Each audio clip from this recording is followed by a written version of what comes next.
नमस्ते दोस्तों, मेरा नाम आकाश है। मैं टोक्यो में रहता हूँ। मैं यहाँ पे जापानी लोगों को उन्हीं की भाषा से इंग्लिश पढ़ाता हूँ। मैंने यूट्यूब का ये चैनल दो तरह के लोगों के लिए बनाया है। पहले वो लोग जिन्हें एकदम शुरू से जापानी भाषा सीखने की इच्छा है, और दूसरे वो जिन्हें ऑलरेडी जापानी आती है लेकिन उसे इम्प्रूव करके और भी बेहतर तरीके से जापानी में बातचीत करना चाहते हैं। तो मैं इस चैनल पे अलग अलग प्लेलिस्ट बनाऊंगा। एक प्लेलिस्ट बिगिनर्स के लिए रहेगी और बाकी प्लेलिस्ट जिन्हें ऑलरेडी जापानी आती है उन लोगों के लिए रहेगी। मैं यहाँ पे एक चीज़ ज़रूर मेंशन करना चाहूँगा। मैं महाराष्ट्र के सातारा नाम के शहर से हूँ और मेरी मदर टंग मराठी है, इसलिए मुझे हिंदी में बातचीत करने की इतनी ज़्यादा आदत नहीं है। तो शायद कभी कभार बातचीत करते वक्त मेरी हिंदी थोड़ी बहुत इधर उधर हो सकती है, लेकिन आई होप कि आप उन छोटी मोटी चीज़ों को समझ लोगे। और मैं ये वीडियोस फिर भी हिंदी में इसलिए बना रहा हूँ ताकि मुझे लगता है कि ज़्यादा से ज़्यादा लोग इन वीडियोस का फ़ायदा ले सके। तो चलिए शुरू करते हैं। ये इस चैनल की सबसे पहली लेसन वीडियो है और इस वीडियो में हम सीखेंगे जापानीज़ ग्रीटिंग्स और जापानी में इस्तेमाल किए जाने वाले कॉमन एक्सप्रेशंस। मुझे लगता है कोई भी लैंग्वेज सीखते वक्त सबसे पहले उस लैंग्वेज के ग्रीटिंग्स और कॉमन एक्सप्रेशन सीखना कभी भी बेहतर रहता है, और इसके लिए मेरे पास दो रीजंस है। पहला, ग्रीटिंग्स या फिर कॉमन एक्सप्रेशंस याद करने के लिए आपको ग्रामर के रूल्स याद रखने की कोई ज़रूरत नहीं होती। और दूसरा, क्योंकि ये कॉमन एक्सप्रेशंस है तो इन्हें आप एकदम पहले दिन से ही इस्तेमाल करना शुरू कर सकते हो।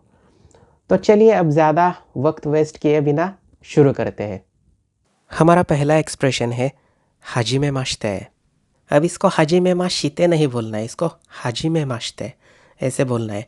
जब आप पहली बार किसी व्यक्ति को मिलते हो तब सेल्फ इंट्रोडक्शन करते वक्त इस फ्रेज़ को इस्तेमाल करना होता है। इसका मतलब होता है आपसे मिलकर खुशी हुई, और अगर आप उसी सेम व्यक्ति को फिर से मिले तब इस फ्रेज़ को इस्तेमाल नहीं कर सकते। हमारी नेक्स्ट फ्रेज़ है वाताशी वा समथिंग देस। अब आपको इस ब्लैंक स्पेस में आपका नाम डालना है, और इस फ्रेज़ का मतलब होता है मैं प्लस आपका नाम हूँ। जैसे कि मेरा नाम आकाश है तो मैं बोलूँगा वाताशी वा आकाश देस। अब आप भी इसी तरह से प्रैक्टिस करके देखिए। अगला एक्सप्रेशन है योरोशिकु ओनेगाईशिमास। अब इसका कोई लिटरल ट्रांसलेशन नहीं होता, लेकिन इसे यूजुअली सेल्फ इंट्रोडक्शन के बाद आपसे मिलकर खुशी हुई इस ही मीनिंग से यूज़ किया जाता है। और जब आप किसी के साथ में काम करने वाले होते हो तब भी इस एक्सप्रेशन को यूज़ किया जाता है। तब इसकी मीनिंग होती है thank you for your cooperation, या फिर I look forward to working with you. Next expression है ओहायो या फिर ओहायो गोजाइमास। इन दोनों का भी मतलब होता है गुड मॉर्निंग। ओहायो कैजुअल है, इसलिए आप अपने दोस्तों के साथ बात करते वक्त इस्तेमाल कर सकते हो, वेयर एज ओहायो गोजाइमास फॉर्मल है, इसलिए आप इसे अपने ऑफिस में या फिर फॉर्मल सेटिंग्स में यूज़ कर सकते हो। नेक्स्ट एक्सप्रेशन है कोन्निचिवा। इसका मतलब गुड आफ्टरनून होता है, और इसे हेलो बोलने के लिए भी इस्तेमाल किया जाता है। नेक्स्ट कोम्बांवा। अब इसको कोनाबानवा नहीं बोलना है, इसको कोम्बांवा ऐसे बोलना है। इसका मतलब होता है गुड इवनिंग। नेक्स्ट एक्सप्रेशन है ओयासुमी या फिर ओयासुमी नासाई। इन दोनों का भी मतलब गुड नाइट होता है। ओयासुमी अपने दोस्तों के साथ या फिर फैमिली मेम्बर्स के साथ बात करते वक्त यूज़ कर सकते हैं, वेहराज ओयासुमी नासाई थोड़ा सा फॉर्मल है। नेक्स्ट एक्सप्रेशन है सायोनारा। अब इसका मतलब कई सारे लोगों को पता होगा, इसका मतलब होता है गुड बाय, लेकिन इसको तब इस्तेमाल करते हैं जब आप किसी व्यक्ति को फिर से जल्दी नहीं मिलने वाले होंगे या फिर हमेशा के लिए गुड बाय बोलना होता है, तब आप इस एक्सप्रेशन को इस्तेमाल कर सकते हो। अगली एक्सप्रेशन है जा माता। इसका मतलब भी सी यू या फिर गुड बाय होता है, लेकिन इसको तब इस्तेमाल करते हैं जब आप उस व्यक्ति को फिर से जल्द ही मिलने वाले होंगे। इसी को कैजुअली दोस्तों के साथ बात करते वक्त माता ने ऐसे भी बोल सकते हैं। नेक्स्ट एक्सप्रेशन है ओगेंकी देस का। इसका मतलब होता है आप कैसे हैं, और अगर आप अपने दोस्तों के साथ बात करते वक्त कैजुअली या फिर इनफॉर्मल वे में इसको पूछना चाहते हो तो आप सिर्फ गेंकी इस तरीके से पूछ सकते हैं। अब इस सवाल का जवाब देने के लिए आप इस फ्रेज़ को यूज़ कर सकते हो, जो कि है गेंकी देस।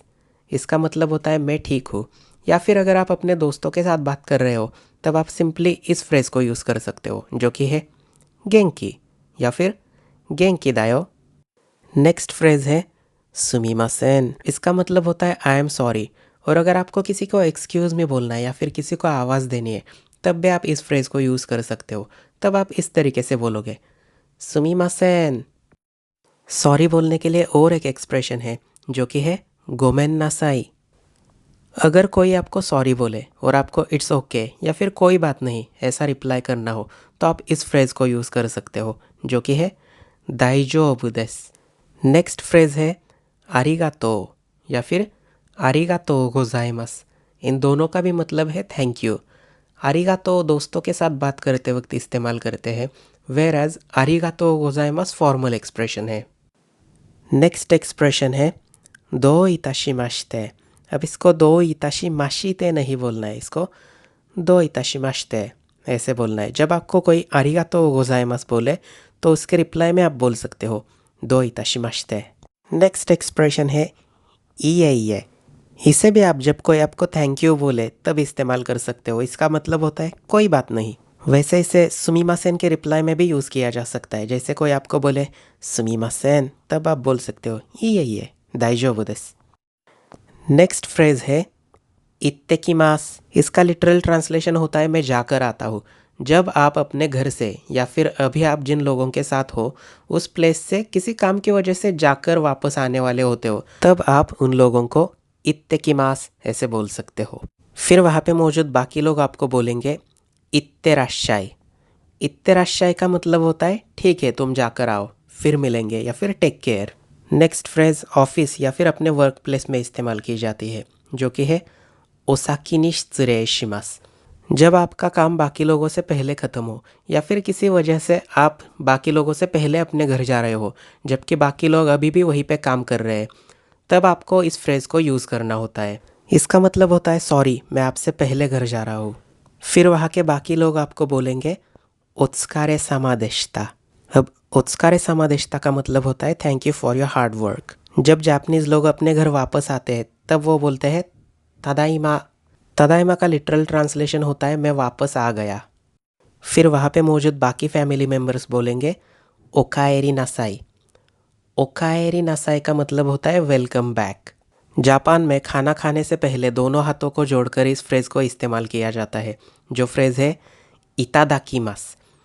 इसका मतलब होता है मैं इस खाने को विनम्रता से स्वीकार करता हूँ। खाने के प्रति कृतज्ञता व्यक्त करने के लिए इस फ्रेज़ को इस्तेमाल किया जाता है। लास्ट एक्सप्रेशन है गोचिसो सामा देशिता। इसे भी खाने के प्रति शुक्रिया अदा करने के लिए इस्तेमाल किया जाता है, लेकिन इसे खाना खाने के बाद यूज़ किया जाता है।